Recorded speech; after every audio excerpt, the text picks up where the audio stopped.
Hello, everybody. Dave Neal here, stand-up comic and host of Bachelor Nation News. You might not have known this, but October is National Bullying Prevention Awareness Month. And who better to talk to than our good friend Dr. Tori. Dr. Tori's been on the program before, and in this conversation, we talk about suicide prevention, so trigger warning regarding that conversation, and also mental health issues, overcoming bullying, and, it's just really coping with this digital landscape that we're trying to adapt to, where we've got to use our cell phones and our social media for business, for personal life, and also haters, are knocking on our door. How do we cope with all of this?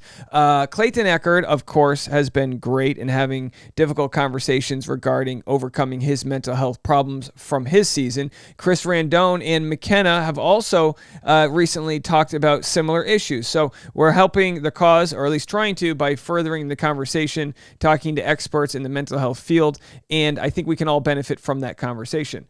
Also, I wanted to let you guys know that I had some technical difficulties in this episode you're going to watch. The first half of my conversation with Dr. Tori, the audio was perfect, and then the video was lagging. And then the second half, the video was good, and then the audio kind of had this interference problem. So we tried our best to clean it up, but I hope that you're okay. I think the message rings loud and clear for those that need to hear it. So go to the pinned comment section if you want to follow Dr. Tori. She's on Instagram at Dr. Victoria Bossi, and her website is drvictoriabossi.com. So I think you're really going to enjoy this conversation. As you guys probably know, it's wedding week for me, so I'm off in Mexico getting married, doing the dang thing. If you want behind the scenes content on how everything's going there, you can go check that out on Patreon at patreon.com/Dave Neal. I'll have the full wedding ceremony posted after it happens. You can go watch that and be a part of the community in the bonus membership only section. All right, thanks so much. Without further ado, here's my chat with Dr. Tori. Ladies and gentlemen, so excited today to talk to our returning guest, a friend of the program, Dr.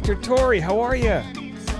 Good, Dave. How are you? I'm doing well. This is my last video I'm making for wedding week before I go off to my wedding. So stress levels are high, but I wanted to, which is a good thing. That means we're all excited for the week ahead. But I wanted to talk to you about a few different topics involving mental health. And also, I know your specialty is couples therapy. So any advice for my upcoming wedding here? Yeah, so the biggest advice I have that was given to me before my wedding about 10 years ago was to take some time and make sure you savor it. Because it happens so fast, and it's a busy day, and then you're partying and celebrating, and you're surrounded by people that you love. And so my advice would be for you and Tasha just to steal a couple minutes away privately, or even stepping back from the crowd for a little bit and just soaking in all of the love that showed up for you and all of the other love that's coming to you from abroad who didn't make it to Mexico. Well, that's got to be one of the most common things people, or former brides and grooms, have said, is that it's going to go by fast. Make sure to savor it. I'll try my best. Were you able to do that for your wedding? Yeah, I think so. The way we did our wedding was all like massively long family style tables, and it was open seating. And so it was just like this huge family gathering, and it was beautiful. And my friends from California were out, and family were there, and it was absolutely perfect. Amazing. So. Amazing. And, someone left me a DM on my Instagram being like, don't rush into marriage. I don't know if you saw that. And I blasted him. I was like, we've been dating for 9 years. I know. It was so I don't know. Did they not get the memo that this has been a long time coming? I don't understand. I think people just mean well, and one way that people like to reach out is by offering advice, but it's like, when you get 1,000 of those a day, you just be like, oh my gosh, but I have to remember people mean well, and not to snap back, because Tasha's always like, you're so mean to everybody. I'm like, I'm just keeping it real. I'm trying to keep my DMs real here, which is actually a great way to spin into the topic of bullying, contestants dealing with a rabid fan base. And what we've had earlier in the last couple of weeks is Chris Randone speaking about his own issues with being suicidal. McKenna spoke about issues that she's had. And Clayton Echard finally said, in the outcome of his season, and in the wounds being reopened on Bachelorette when they sang Clayton sucks, and all these issues that he's had to deal with with the same. And are you noticing any sort of like normalized discussion about all the mental health problems that come from the show? So I think there's definitely been an uptick in mental health conversations around the show and also with contestants. We saw it this season with Gabby and Rachel's cast. They aired conversations about mental health that in years prior, I don't know that they ever would have, even if the conversations were happening. And so I think as we progress and it becomes more and more, I don't know, okay for contestants to talk about their experience, it opens the door for others. And so for Clayton as a lead to actually come out and say, yes, I was considering ending my own life and having thoughts about this, like that is huge. Yeah, like his platform, I'm sure he had never envisioned his platform would be some Yeah. anti-bullying and talking about mental health, but you know what to talk about from having gone through it. And he's a good example of not judging a book by its cover. Here's a tall, Yeah. good-looking, strong man who's faced plenty Yes. of adversity playing professional football and being under certain scrutiny. And what we learn is that all those, as painful as it might be to get tackled by a 300-pound man, what some stranger says online can be even worse. The thing that a lot of people will say is just don't read the comments, get over it. Is that like a sustainable response, or like what do contestants owe it? How do they owe it to themselves to take control of their mental health? I think, I go back to the phrase like the devil you know versus the devil you don't. Mm-hmm. Like the anxiety that could build if you know things are being said, but you don't know what is being said, good, bad, or otherwise, is, one type of anxiety to sit with. Whereas the other type is knowing what's being said, again, good or bad. And so having to deal with the anxiety related to the reality. And so I think it largely depends on the person and how they're wired to know whether or not they can go down that rabbit hole or have to avoid it. It reminds me of your current journey with Reddit, and it's like people's opinions are none of your business, is what you say. And so with contestants, we're also talking about largely a younger group, particularly with Clayton. We've talked a lot about how they cherry picked him because he's a former athlete and a little naive, and they could shape him and shape the show's experience, through him being the lead in ways that I think maybe other people who were more savvy might not have been manipulated by production. And so it's just, he went through the ringer during the season, like emotionally, just on his own journey, like during filming, but then as it all played back, and then the fallout. And it's heartbreaking to see what he and Susie are going through, because it feels so clear that they care so deeply about each other, and that they can't be that person for each other, at least right now. Yeah, and it seems so hard to foster a relationship in normal life. If you look at it like a garden, you got to give it sunlight, but not too much. You got to give it warmth, but not too much. Water, but not too much.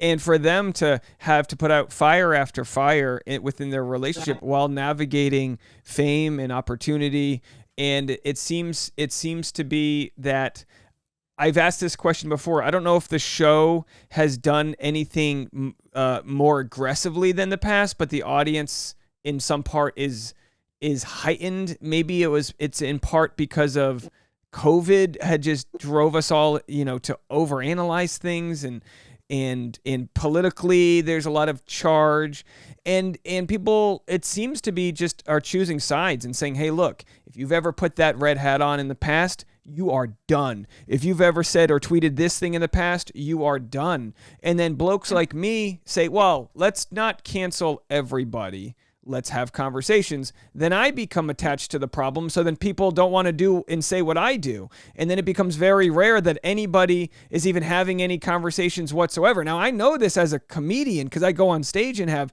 uncomfortable conversations or conversations that some might not have in a public place because they just get battered for it. And there's just no more sort of goodwill or expectation that we're all trying our best and trying to navigate the best. So what I see in Clayton is a guy that comes from a world where he could smile, have a good convo, see someone's differences, hug it out afterwards. And then now he's being mischaracterized and he's like, well, this isn't fair. I'm used to being able to foster some goodwill here. I mean, look, it looks like he's got great parents, comes from a good, he's super driven, and every conversation you hear about him just sounds like he's a really great guy, and yet that's not enough for people to like get behind. And from the outside, it looks like he's got those protective factors, the things we talk about that help mitigate, depression and mental health and suicidality. Like he's got that, at least from the outside. Because none of us know him, well, at least you and I don't know him personally. And so, like, it looks like he's got his health, he's got his family, he's got a good support system. And so it's interesting that even with those protective factors that you were just describing, that it wasn't enough to help manage the onslaught that came from, public, and I mean, it was cruel. Oh, for sure. And the way I look at it is this way: we've got people like Clayton who, folks came so hard for him. Rumors about him cheating and this and so many different things. They came so hard for him that and I wonder, is that worse, or is it the subtle person who doesn't have fame that just has a couple people in their DMs? Like, it was almost like it was so egregious towards Clayton that he was probably able to recognize it and realize how toxic it was and get help. But I just wonder how many people have enough like self-will that they don't ever vocalize that they need help, and they just deal with it, or like atrophy because of it. We see young, suicide rates that are up with young women or young teens because like they don't know a world where the bullying doesn't follow you home in your pocket. Like you and I know that world where we had the safe places at home, we had the safe communities. And I remember even in high school feeling down. I didn't even know what depression was at the time, but I remember a teacher looking out and asking me if I was okay. It seems like a lot of people put on this brave face with social media that the question is, how do we spot if a friend, family, relative, or someone in our life needs help? Yeah, and I think most of what you see is not going to be spottable on social media for many people unless it's something very, very dark and like the beginning of something very serious. But what you're looking for are even subtle changes in mood, behavior, how someone's talking.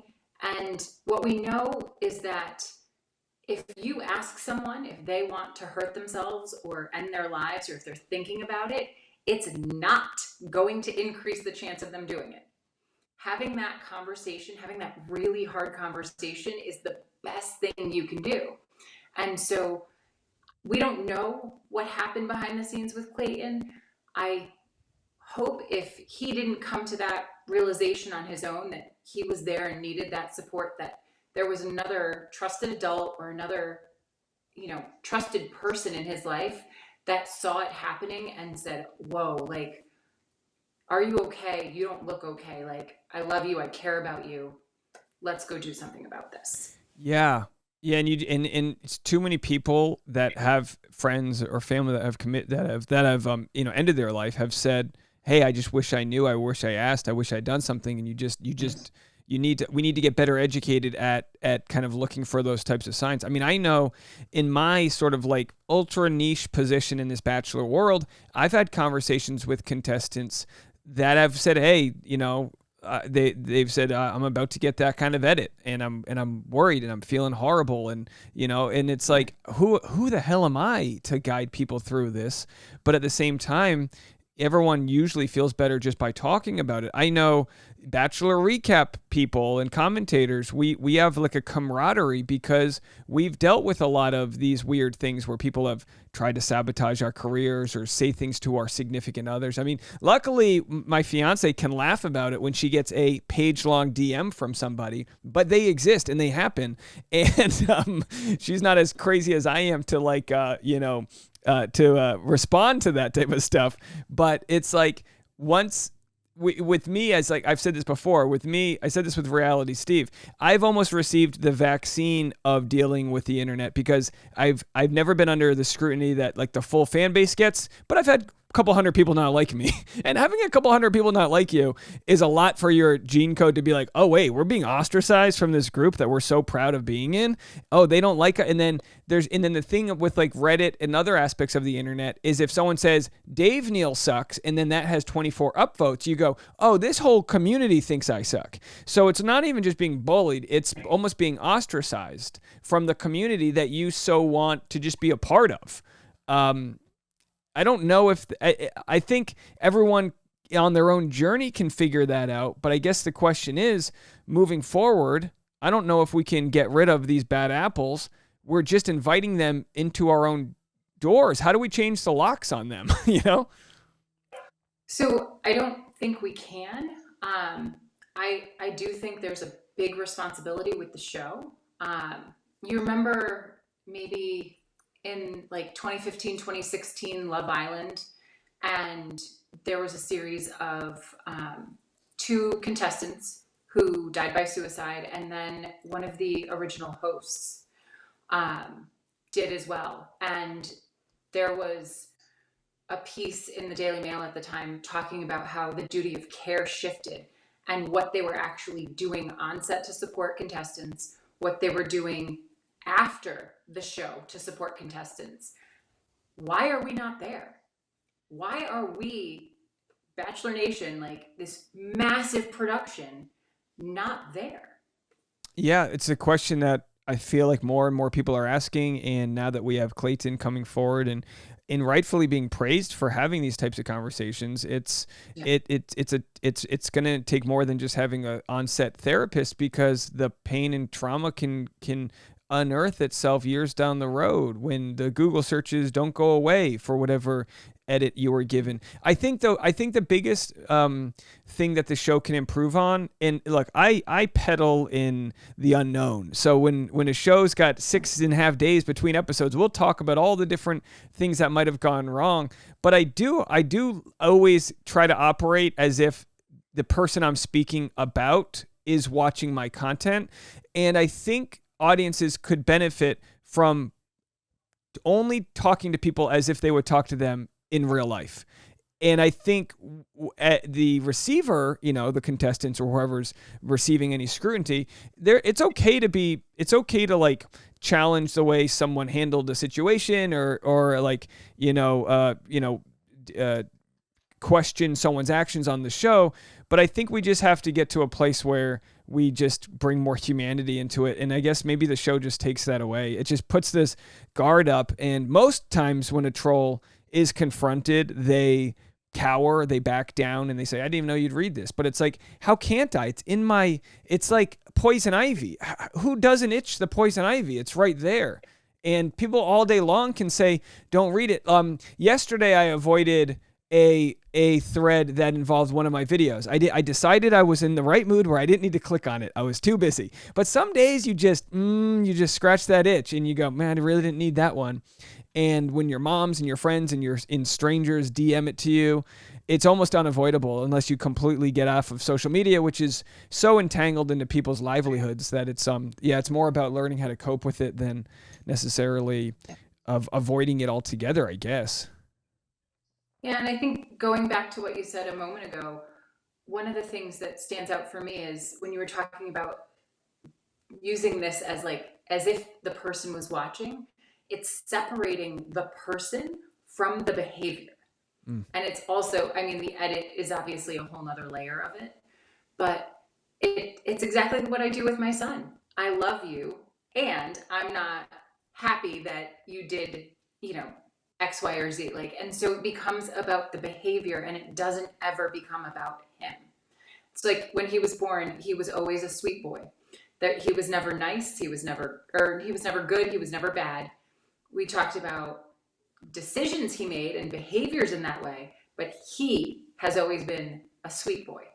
And so it's separating out the human from the behaviors. And that probably does a great deal of removing defensiveness from the other person too. Like what I'm hearing from you is I should tell Tasha, I love you, and you didn't need to buy 17 white dresses for the wedding week. I love you, and you didn't need.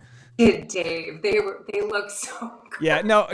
In her defense, most of the things were given to her because brands like to put clothes on her. That's what I've learned. They like it when Tasha wears their clothing. So I'll just be the sucker who has to take it. I'm actually looking forward to the wedding because normally when we travel, I have to take all of her photos, and I'm like, we have a photographer. This is great. I don't have to be Instagram boyfriend. But well, look, there's so much we can continue to talk about regarding this. I just hope we can keep on having a conversation regarding mental health as it relates to the show and to our community as well. I've said this from a point of pride that I think our community might be one of the most down-to-earth, graceful, and respective communities that we have in Bachelor Nation. I know not everyone is, but boy, do we have some great people out there, including yourself. So I really do appreciate you sharing some of your thoughts with how we can like sort of navigate this world as it pertains to the Bachelor mental health. Absolutely. And I think one of the last things I'd like to sort of end on is, over the summer, the 988 initiative was rolled out. So the National Suicide Prevention Lifeline, at least in the US, it changed from this 800 number to just 988. And so you can call it, you can text it. I think there's a chat option. And so it makes it much easier to access somebody 24/7. And so that's a tremendous resource, and it makes it a lot easier to get to and not having to remember the old 800 number that they used to use. Yeah, that's so great. I really appreciate you sharing it with our community. And let's talk after the wedding. Please. I might have to hire you. We'll see how everything's. I did say this before we aired. I mean, of all the little things that people fight about in a relationship, we've had such common goals with the wedding planning that it's actually been quite. We've been on the same page here. So it's always the little things like the volume's too loud on the TV, and then now we're just like, all right, we're doing well. So I think when the going gets rough, we've teamed up. One of my benchmarks for couples is like the first time you go furniture shopping together. Like, right? Look at your face. Exactly. And so those are some really key moments in a couple's life We've learned to like leave space, like never do something like that on the way to something else because like she takes more time to pick out. I'm like, buy the bunk bed. And then the other thing is don't do it hungry. Don't be hungry if you're going to IKEA. You don't need that. Nope. Well, anyway, thanks for all of your wisdom, and I'll talk to you soon, okay? Absolutely, Dave. Thanks. Thank you guys so much for watching. I hope you enjoyed that conversation. As always, make sure to go follow and support our guest here. Dr. Tori is on Instagram at Dr. Victoria Bossi, and her website is drvictoriabossi.com. Link in the comment section to access that. Leave a comment, and don't forget to reach out to any friends and families if they might be looking like they're having a problem. Like it's the way that we solve a lot of our issues is reminding each other that we're not actually alone in a world that can sometimes make us feel alone. So no one's alone out there, and we all can do a better job of trying to reach out and help strengthen our mental health with the help of each other. All right, that's it for me. We'll talk to you guys later. Bye, everybody.